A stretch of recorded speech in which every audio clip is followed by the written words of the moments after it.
pedagógica, né? Então a gente, se você puder revisar isso, né, desde 1 Coríntios capítulo 10, passar para o 11, e se as coisas não mudarem, né, Deus não mudar, nós vamos falar no primeiro capítulo, 1 Coríntios capítulo 12, semana que vem, sobre os dons espirituais, né? Por que tudo isso, né? Que eu tenho conversado com Deus, né?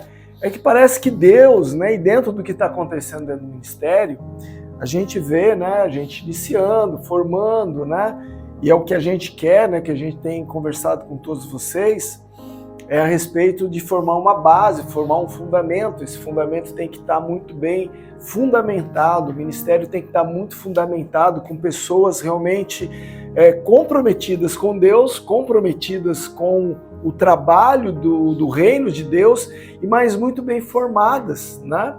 E é interessante que nessa palavra é realmente a visão que Deus dá, né? De um crente realmente, de uma pessoa realmente expressar Jesus Cristo, fundamentado na rocha, fundamentado em Jesus Cristo. E vendo isso, né, Deus levou aqui a nós, né, a meditarmos numa construção. Se você for ver, é uma construção pedagógica que o apóstolo Paulo fez, né? Ele falou, né, começamos ali, né, falar no capítulo 10, né, sobre o povo de Israel que era batizado lá na nuvem, no Mar Vermelho, né? A aliança que Israel tinha, mas que perdeu essa aliança por causa da murmuração, da idolatria, de ficar reclamando, né? Entrou em pecado, não tiveram a visão da promessa. E falou do corpo também, nós como corpo, né, de nós tomarmos uma atitude para mudar a atitude, né, que está errada dentro de nós, de nós examinarmos a nós mesmos, né, porque haverá uma condenação, né? Falou sobre a ceia também. Então a gente vê isso, que é o quê? É aquele crente realmente que venha resplandecer a glória de Deus, que não precisa chegar e ficar falando que é crente. As pessoas vão identificar isso dentro daquilo que realmente você é. Você expressa a glória de Deus dentro do seu testemunho, dentro daquilo que cada um de nós estamos ajustando, estamos melhorando, estamos caminhando, né, para o varão perfeito, né? E no capítulo 11, algo que chamou bastante atenção, que Paulo fala: sede meus imitadores como eu sou de Cristo. Então essa construção que Paulo vem lá do capítulo 10, capítulo 11, né, vem para o capítulo 12 também, que a gente vai falar dos dons, né, é uma construção de uma igreja, do corpo de Cristo, né? E hoje também, falando sobre esse corpo de Cristo, né, eu prestei bastante atenção quando Paulo, né, e também eu citei isso semana passada, lá no 1 Coríntios capítulo 11, do verso 23.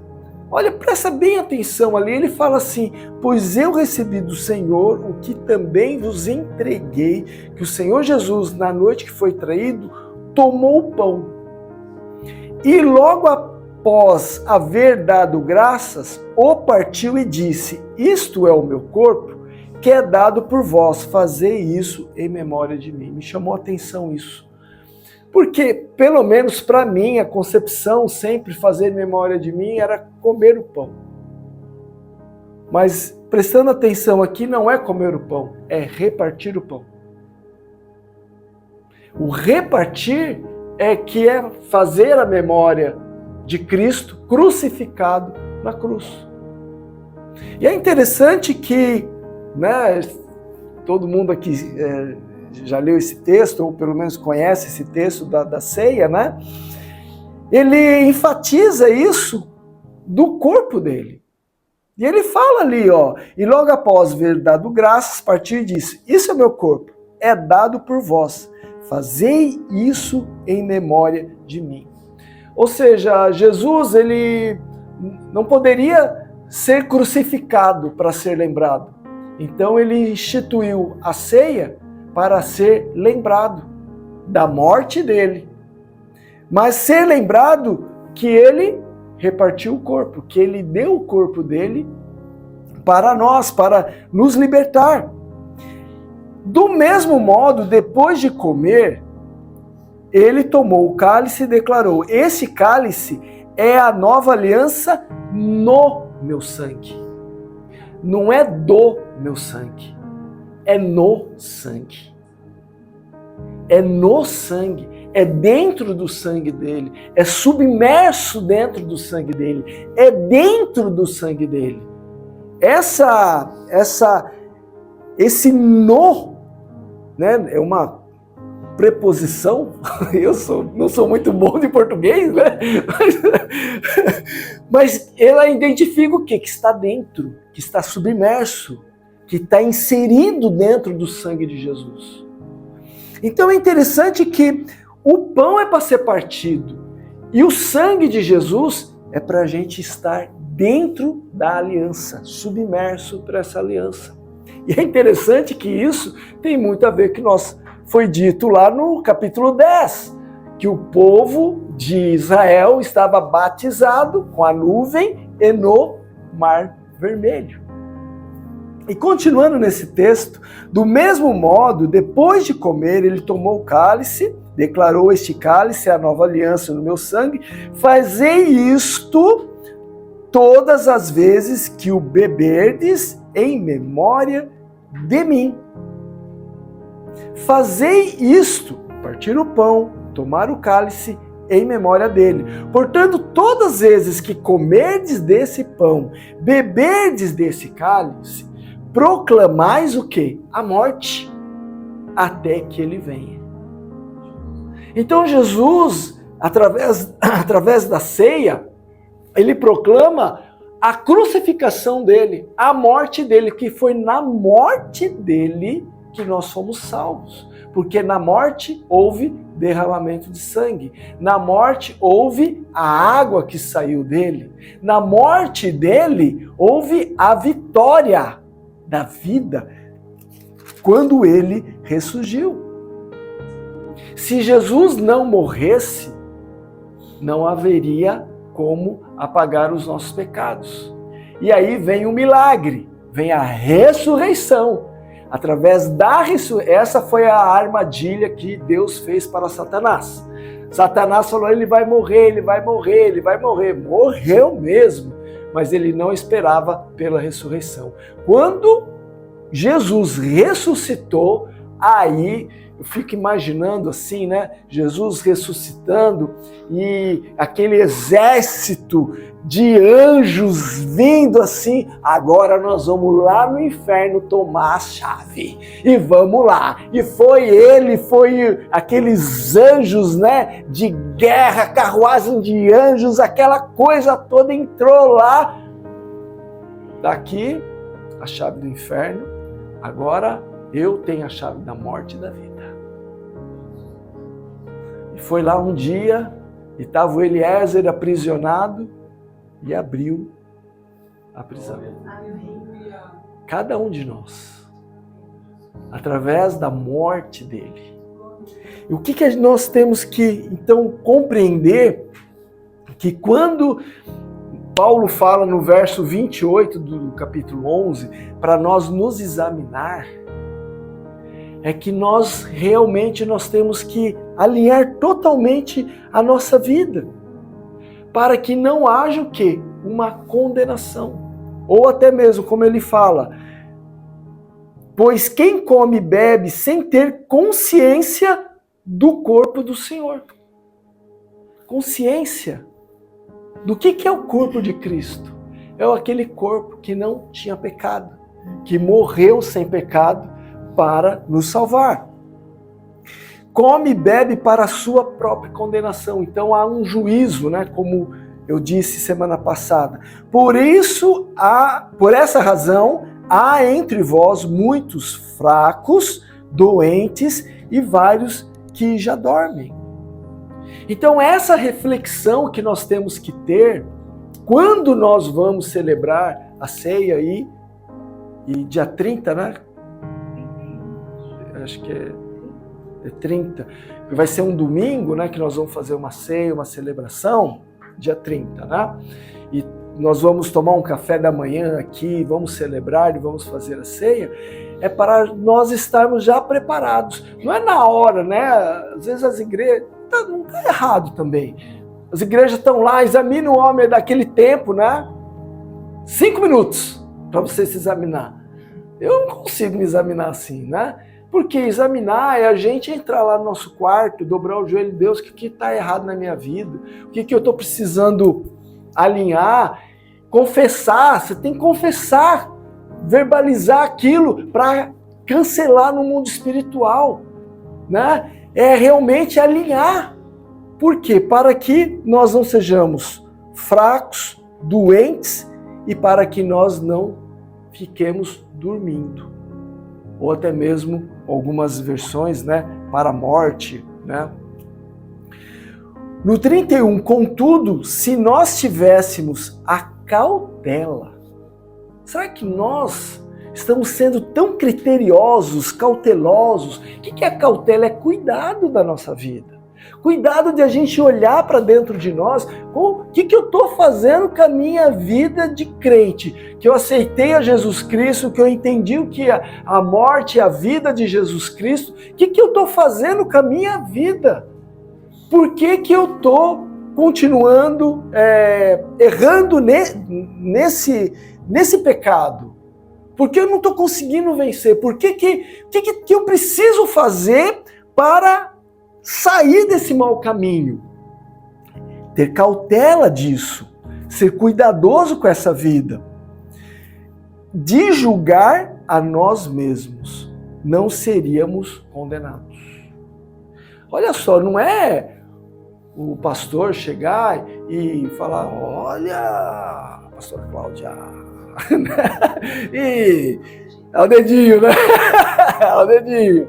E acusar e tal. Não, é nós entrarmos no nosso quarto lá, como Jesus falou, no nosso secreto, fechar a porta, ter aquele tempo com Deus. Deus, eu quero alinhar. Me dá aqui a solução, né? Como nós lemos também ali, que não há tentação que Deus não permita na nossa vida, que Ele não vai dar livramento, que Ele não vai dar o escape. E Ele sabe das nossas fragilidades, Ele vai sempre saber disso, Ele sempre vai cuidar disso. No entanto, quando somos julgados pelo Senhor, estamos sendo o quê? Corrigidos a fim de que não sejamos condenados juntamente com o mundo. Deus quer que a gente alinhe. Deus quer que a gente permita essa disciplina. O que é disciplina? Disciplina não é castigo, irmãos. Disciplina não é... A gente não entra na escola, na faculdade. Quais são as disciplinas que você está estudando? Ah, estou estudando isso, aquilo lá. Disciplina é ensino. Deus quer nos ensinar. Deus quer nos disciplinar. Ele quer colocar o que? A gente em entendimento. Ele quer tirar nós da ignorância, para que a gente venha realmente refletir naquilo que está errado. E é interessante que o cálice, né? O pão é partido, mas o cálice é a aliança. É o sangue que proclama a aliança. Vamos abrir ali em Colossenses, capítulo 2. Colossenses, capítulo 2, fala no verso 11. É muito interessante que o batismo, ele se remete à circuncisão. Olha só que fala Colossenses capítulo 2. Nele também fostes circuncidados, não por intermédio de mãos humanas. Então a circuncisão que o judeu recebeu, que o israelita recebeu, que o hebreu recebeu, com aliança com Deus, também já tipificava essa aliança com Jesus Cristo. E fala que fostes circuncidados não por intermédio de mãos humanas, mas com a circuncisão feita por Cristo, que é o despojar da carne pecaminosa. Então, quando é que a gente entende isso? Quando nós aceitamos ao Senhor Jesus Cristo, quando nós entendemos o seu sacrifício na cruz, como nós entendemos o derramar do sangue dele na cruz do Calvário, que nos lava de todo pecado. E olha o que o 12 fala. Isso aconteceu quando fosse sepultado com ele no batismo. No batismo. Todo mundo me pergunta, Eliezer, você vai fazer o batismo por aspersão, por imersão? Eu falei, meu irmão, batizar, nós vamos batizar, né? Eu prefiro por imersão, porque tem também uma praia maravilhosa aqui, né, para testemunhar isso, mas também não sou contra o aspersão, sabe? É batizar, porque o batismo está aqui dentro, está dentro do nosso coração, não está no... Porque o ato do batismo, o judeu, João Batista já batizava, o judeu já batizava. Era um ato público de dizer, olha, esses aí são, no caso, né, de João Batista, é de João Batista. Tanto é que Jesus não batizou ninguém. Quem batizou foram os discípulos. E é interessante que aqui em Colossenses também fala assim, como fossem sepultados com ele no batismo. No batismo nós fomos sepultados. No batismo lá ficou o nosso pecado e com ele fosses ressuscitados mediante a fé no poder de Deus que o ressuscitou dentre os mortos. Então, irmãos, quem ressuscitou Jesus? O Espírito Santo. Quem que nos convenceu do nosso pecado, nosso juízo e justiça? O Espírito Santo. Então, quando nós somos batizados, nós estamos pegando os pecados e falamos, esses pecados morreu. O pecado morreu. Eu sou agora nova criatura em Cristo Jesus. Lógico que a gente sabe, né, que a carne limita, né, contra o espírito, porque nós estamos no mundo e essa semente pecaminosa está dentro de nós, ela está se levantando, ela quer se levantar, né? Mas vem o Espírito Santo, não, te controla aí, domínio próprio, refreia aí, segura aí, vai dar uma volta, respira, enche a boca d'água, mas não fala nada, né? É a briga da carne contra o espírito contra a carne, né? E a vós outros, no 13, que estáveis mortos pelas vossas transgressões e pela incircuncisão da vossa carne, vos deu vida juntamente com ele, perdoando todos os nossos pecados. Cancelou a escrita de dívida que consistia em ordenanças, que nos era contrária. Ele a removeu completamente, pregando-a na cruz e despojando as autoridades e poderes malignos, fez deles um espetáculo público, triunfando sobre todos eles na cruz. E se examinarmos para nós celebrarmos a ceia, para lembrar desse sacrifício, dessa vitória que Cristo teve, destruindo tudo aquilo que Satanás estava lá nos acusando. Como diz ela em Apocalipse, 24 horas nos acusando, nos defamando. A gente comete um pecado, Satanás vai ali nos acusando. Então nós precisamos ter cautela na nossa vida, cuidar da nossa vida, sabe? E hoje a gente vê, né, uma sociedade hoje muito diferente de 10, 20 anos atrás, onde as pessoas elas tinham um cuidado, elas tinham um zelo maior com as coisas de Deus, né? Hoje vai se acomodando com as coisas do mundo, né? E infelizmente dentro da internet a gente vê, né, aqueles irmãos que estavam lá, estavam juntos, né? E hoje a gente vê eles também totalmente fora da palavra de Deus, totalmente desalinhado da palavra de Deus, voltando, né? E aí são aqueles que morreram no deserto. Tinham uma aliança, sabem da aliança, sabem o que é Jesus Cristo, mas as atitudes não falam disso tudo.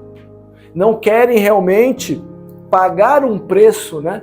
Pagar o preço do desejo, pagar o preço de abrir mão de algo que traz uma satisfação, que é prazeroso, né? Não, eu não vou fazer isso, eu vou realmente seguir, obedecer a palavra de Deus. Lembra que semana passada também eu comentei que o propósito que Deus quer para a nossa vida é que a gente faça o quê? A vontade de Deus. O propósito é fazer a vontade de Deus, é descobrir esse propósito de Deus para a nossa vida e aí a gente vai obedecer. Obedecer. O obedecer é que pega a gente. O obedecer é que nos aperta. O obedecer é a porta estreita. Esse obedecer é que faz a gente realmente... Irmãos, quando vai fazer uma circuncisão, né? A circuncisão fazia no homem apenas, cortava o prepúcio, né? Que é aquela pele que envolve a glande, né? Cortava aquilo lá. Irmãos, eu não sei como eles faziam. Eu sei que Moisés fala que pegou uma pedra e afiou, né? Não sei se tomava uma erva lá para ficar meio grogue o negócio.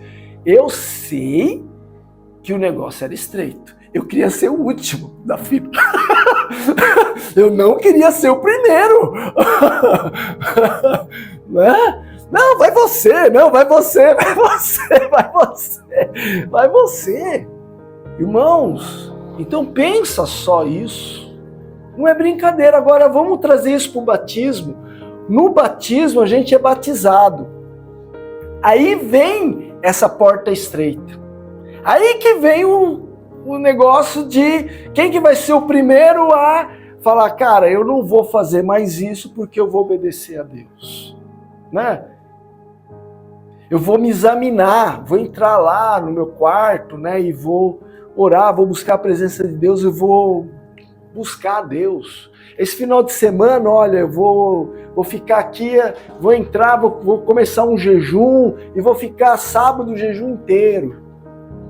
Dentro do quarto, escutando uma música, tocando, cantando, louvando, adorando, lendo a palavra, buscando o Espírito Santo, se consagrando para o Senhor. É porta estreita. É como a fila lá da circuncisão, né? E eu acho que era uma fila mesmo, porque quem fazia a circuncisão eram os sacerdotes, né? E a galera ficava ali, né? Na fila, né? Então, é aquele momento. É um momento estreito. É um momento de dor. Quando você perde, fala assim, ó, eu tenho prazer nisso, mas eu vou abrir mão agora disso daqui. É dor. Sabe quando você tem algo, vamos colocar um exemplo aqui bem prático, né? Quando você tem um objeto, tem algo, um bem, né, que você gosta muito, assim, mas muito, muito, muito, né? Eu tinha um hábito, um mau hábito, né? E Deus me curou disso, né? Eu tinha um violão que eu ganhei com 12 anos, assim, madeira talhada, tal, clássico. Foi onde eu aprendi a tocar violão. Ganhei com 18 anos do meu pai e da minha mãe. Ninguém podia tocar nesse violão. Era o meu ídolo. A Cláudia lembra, né? As crianças, violão do pai, violão do pai, violão do pai. Mas Deus vai tratando a gente, né? Deus vai tratando, vai cuidando disso daí. Aí quando nós viemos para Santa Catarina, Deus me levou assim, falou, ó, você vai deixar esse violão, você vai doar esse violão para a igreja. E aquilo doeu mesmo, assim, caixa bonita, térmica, caríssimo violão, sabe? Madeira de jacarandá envelhecida artesanalmente, coisa assim, top. Assim, onde eu ia com o violão, todo mundo ficava assim, o som dele era magnífico, assim. Deixei lá na igreja. Mas sabe que doeu mais? Olha só o que Deus faz. Foi quando eu fiquei sabendo que aquela igreja teve vários problemas, né? E aquele violão se quebrou.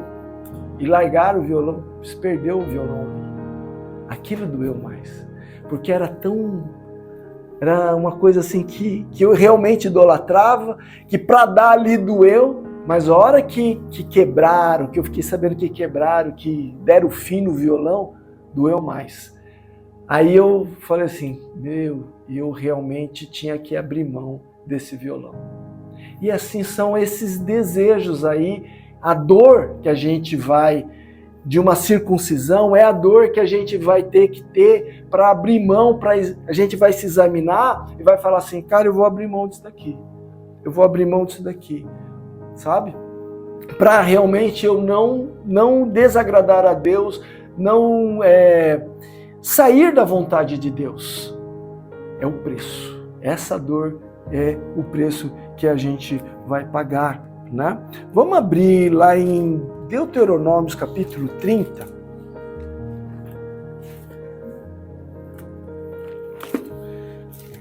Deuteronômio capítulo 30. Mas antes a gente vai ler o 29 do capítulo 29. Nem tinha percebido isso. 29 do 29.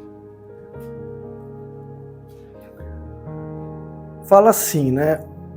Os conhecimentos ocultos pertencem a Yahvé, nosso Deus.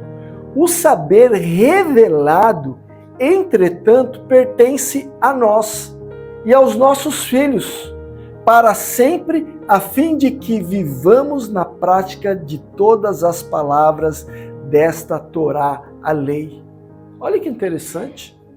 Os conhecimentos ocultos pertencem a Deus, mas a revelação, entretanto, pertence a nós e aos nossos filhos. Irmãos, se nós não lermos a palavra de Deus, os nossos pecados não vão ser revelados. Por que isso? Porque dentro do Deuteronômio, do Antigo Testamento, o processo para você entrar no Santos dos Santos, você tinha um altar onde tinha um sacrifício, tinha a bacia d'água o sacerdote lavava a mão e espelhava aquilo lá, queria dizer, ele estava descalço ali com o pé na terra. Aquilo dizia da humanidade dele, mas também refletia o quê? Que através da palavra de Deus, a gente ia se ver. A gente ia se entender. Então, a única forma de nós realmente entendermos os nossos pecados, as nossas mazelas, os nossos erros que desagradam a Deus, é através da revelação da palavra de Deus. E quem inspirou a palavra de Deus? O Espírito Santo. O Espírito Santo. Então, esse momento de examinar-se a si mesmo, ele é muito importante, irmãos. A leitura da palavra é muito importante para que a gente comece a ter a revelação do que Deus, e aqui fala, né, por ser o Antigo Testamento, na prática de todas as palavras desta Torá. Na prática. É na prática. Não é assim, vou dar um jeito nesse negócio aqui. Não é. É na prática.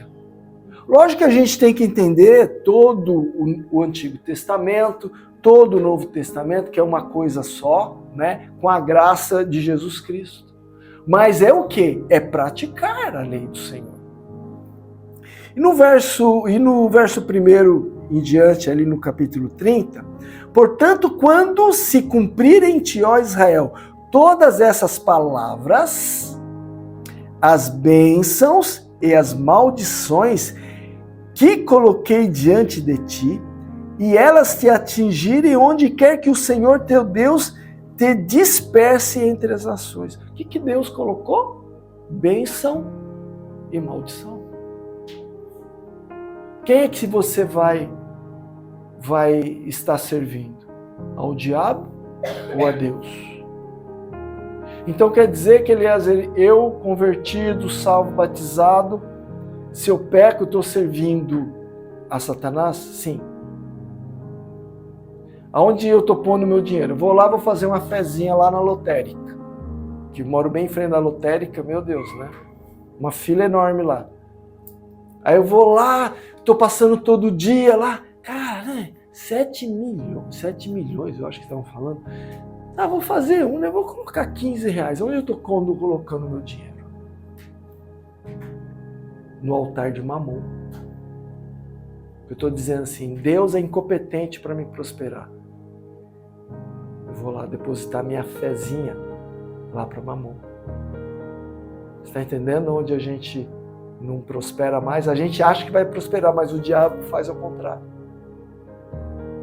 Então a gente começa a entender isso. Então, naquela área, a gente fica aprisionado. Nas outras, eu estou liberto. Mas ali eu depositei um dinheiro no altar de Mamon. Aí a minha vida financeira começa a ficar trancada. Mas a partir do momento que eu estou lá examinando e lendo, entendendo isso, eu falo, cara, eu coloquei 5 reais lá numa fezinha. Senhor, em nome de Jesus, aquele dia que eu entrei naquela lotérica, coloquei 5 reais lá naquela lotérica, depositando a minha fé, achando que eu ia ficar próspero com aquilo. Eu coloquei dinheiro no altar de Mamon. Senhor, tira em nome de Jesus, me perdoa o meu pecado de idolatria, de ganância, de avareza. Aí você colocou aonde? Na cruz de Cristo. Mas para isso você teve que fazer o quê? Se examinar. Isso, irmãos, é uma constância que nós temos que fazer. É uma prática. Porque Deus colocou a bênção e a maldição. E todos os dias nós vamos ter que avaliar isso. Nós vamos ter que fazer escolhas da bênção e da maldição. Todos os dias. E olha que ela é geracional, né? Porque ela vai dispersar para as nações. E quando te converteres a Yahvé, teu Deus, obedecendo a sua voz, conforme tudo que hoje te ordeno, tu e teus filhos, com toda a disposição do coração e vontade da alma, então o Eterno, teu Deus, mudará a tua sorte para melhor e se compadecerá de ti. É geracional. Meu Deus, então quer dizer, a atitude que eu tomo hoje vai para 1000 gerações. É para 1000 gerações. Às vezes a gente pensa que só vai ficar aqui. Não, vai para frente, vai para gerações. No verso 6 do capítulo 30.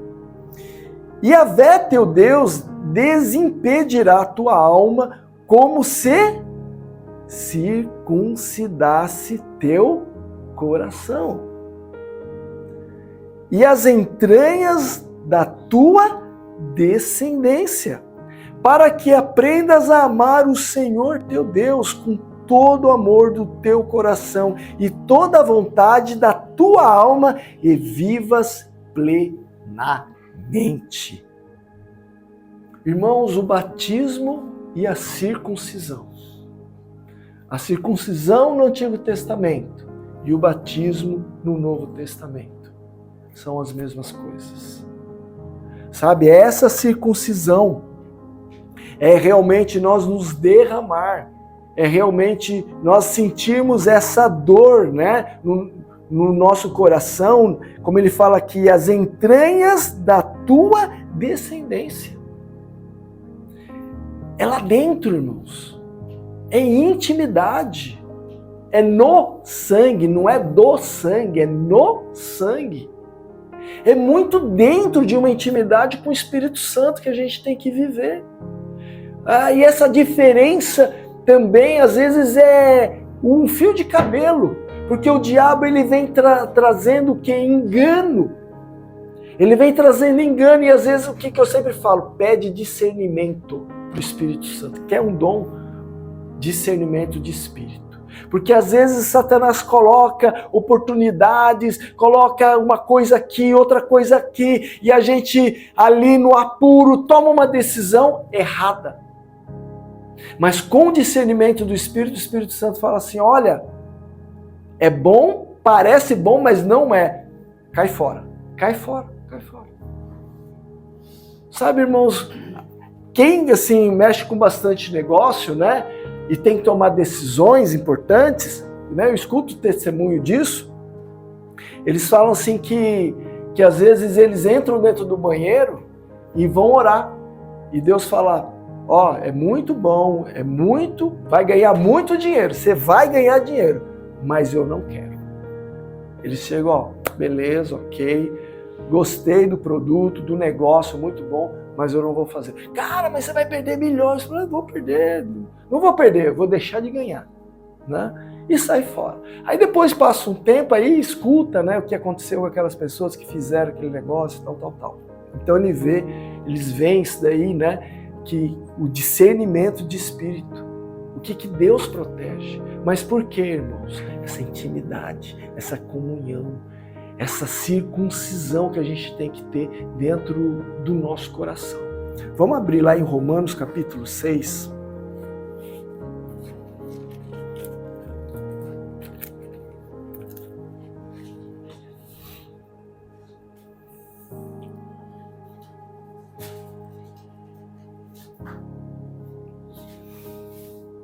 Romanos capítulo 6, verso 1. Então, qual seria a conclusão? Devemos continuar pecando a fim de que a graça seja ainda mais ressaltada?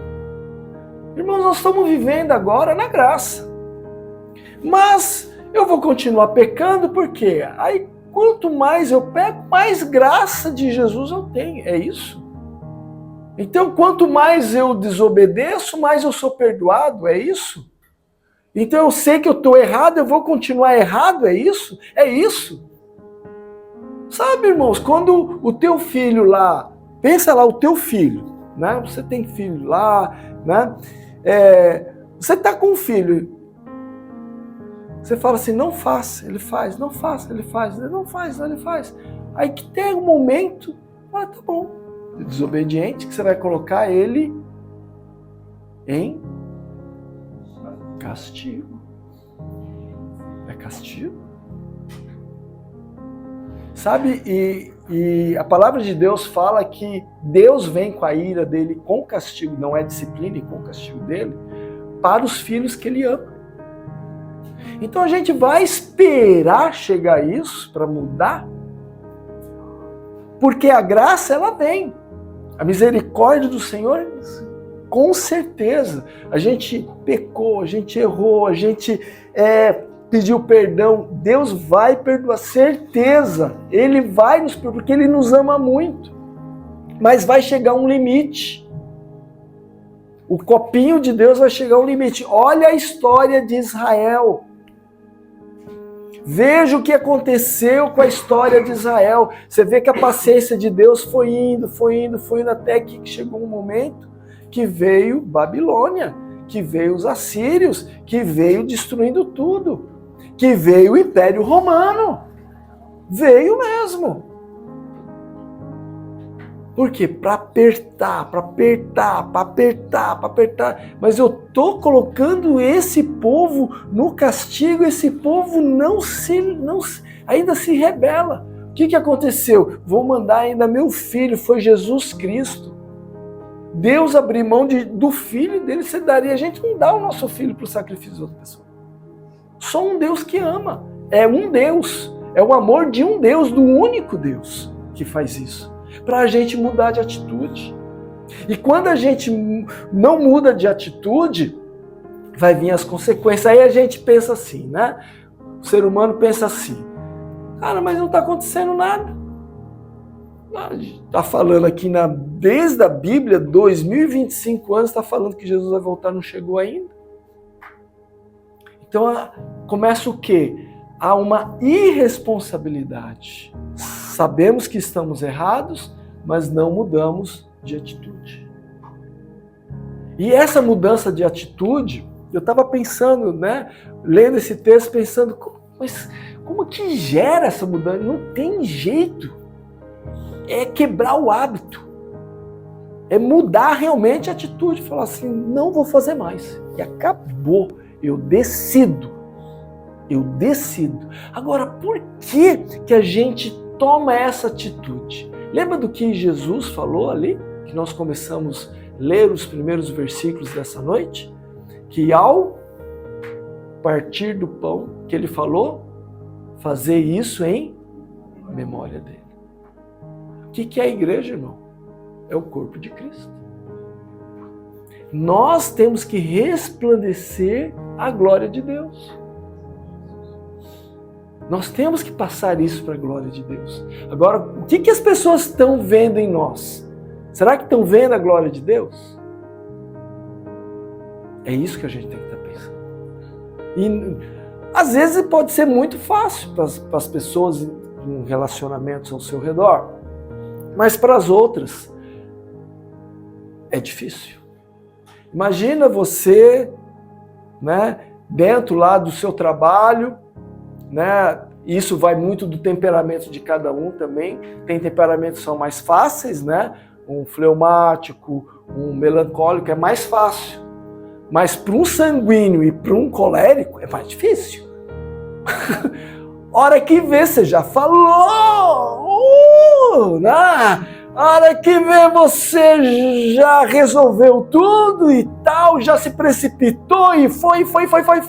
Aí a hora que vem pô, mas por que você fez isso? Não, já foi fazendo, fui resolvendo, ultrapassou tudo, todos os sinais. Né? É mais difícil para esses temperamentos, coléricos e sanguíneos. É mais difícil. Por isso que o domínio próprio é importante. E também o fleumático melancólico também, né? O fleumático melancólico pensou que ia sair, né, de boa nessa, né? Mas também o fleumático e o melancólico às vezes tem que tomar uma atitude e ficou para amanhã, e ficou procrastinando essa atitude, né, e tal. Já devia ter tomado e não tomou e passou, né? Então às vezes tem que tomar também a atitude. Né? Lógico que eu falei assim de um geral, né? Bem geral mesmo, né? Mas irmãos, é isso que a gente tem que fazer. A graça do Senhor está sobre... Às vezes, como eu vejo a graça do Senhor? Como eu vejo a graça do Senhor? Na minha vida mesmo. Não é porque eu sou colérico assim, eu vejo a graça que eu tenho que me controlar, que eu tenho que ter domínio próprio ali. Mas por quê? Porque nós somos esse pão, nós somos o corpo de Cristo. Nós temos que dar um bom testemunho. A gente tem que falar desse Cristo pelas nossas atitudes. No verso 2 diz assim: de forma alguma nós que morremos para o pecado, como seria possível desejar viver sobre seu jugo? Ora, aquele momento que nós estamos refletindo é pecado. Como que eu vou viver então debaixo desse pecado? Debaixo desse peso, debaixo desse jugo. Jugo é aquele negócio que põe no pescoço dos animais, né, dos bois, né? É aquele peso que vai carregando o pecado, vai atrelado com o pecado.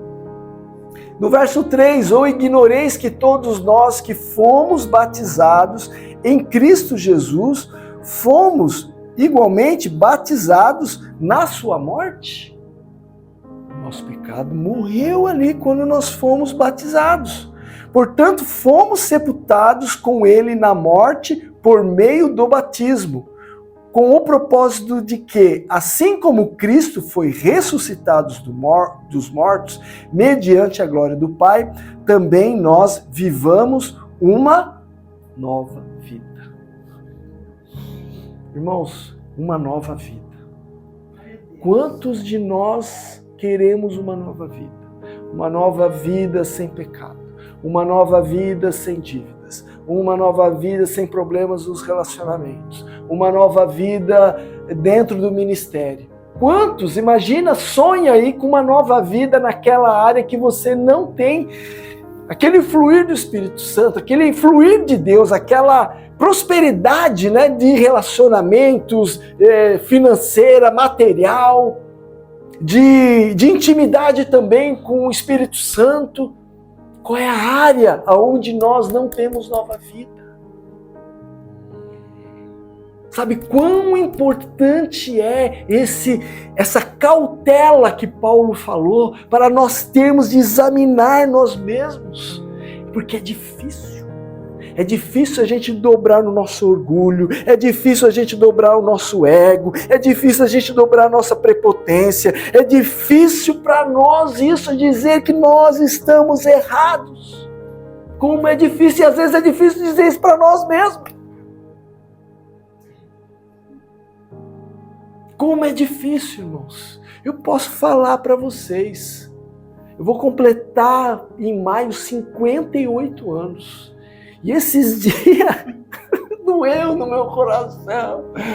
Eu estava pagando o ingresso para minha mãe, para minha sogra, né, da terceira idade, né? E a moça virou assim: e você não vai querer um ingresso da melhor idade? Eu falei: ainda não, mas tá perto. Nem consegui aproveitar o parque. Sabe? Aí aquilo lá eu falei: cara, eu tô chegando aos 60. Sabe que aquele dia caiu a ficha que eu tô chegando aos 60, né? Mas, irmãos, o que eu vi tudo isso daí? Eu vi o quanto também, né, em cima dessa palavra, o quanto que a gente foi lapidado por Deus. O quanto que Deus foi pegando assim, já viu garapa? Passa naquela moenda, né?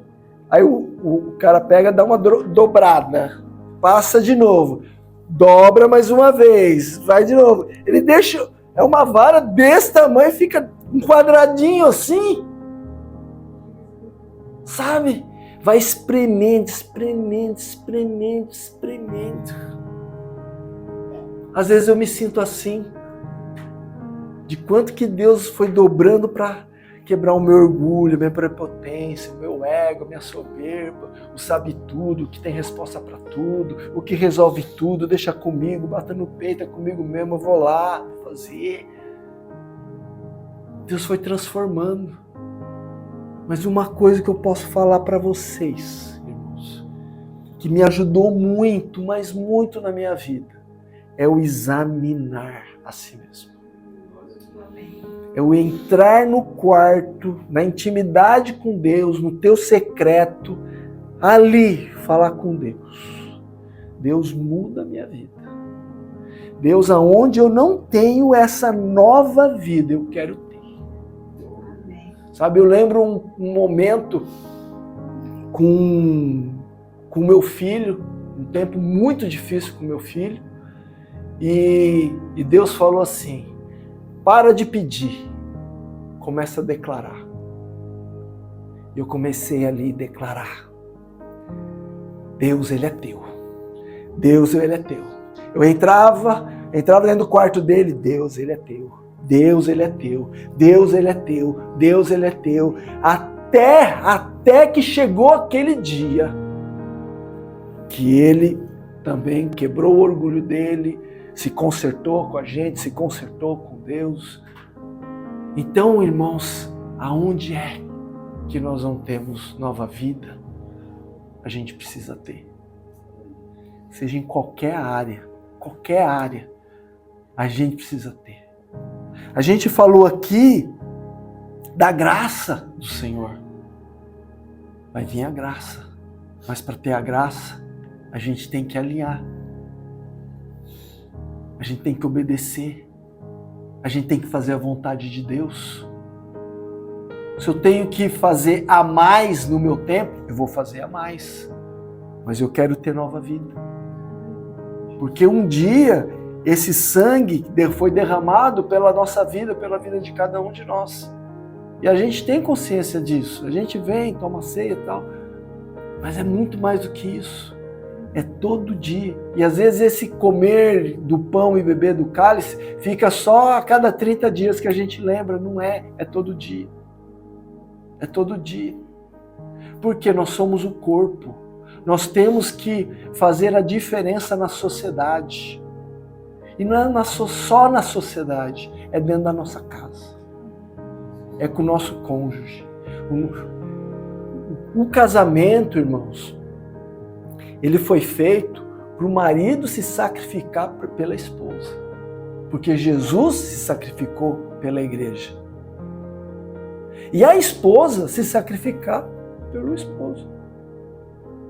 É os dois, é uma troca. É uma troca de sacrifício. Então, se tem lá que fazer determinada coisa para ela, então tem que fazer.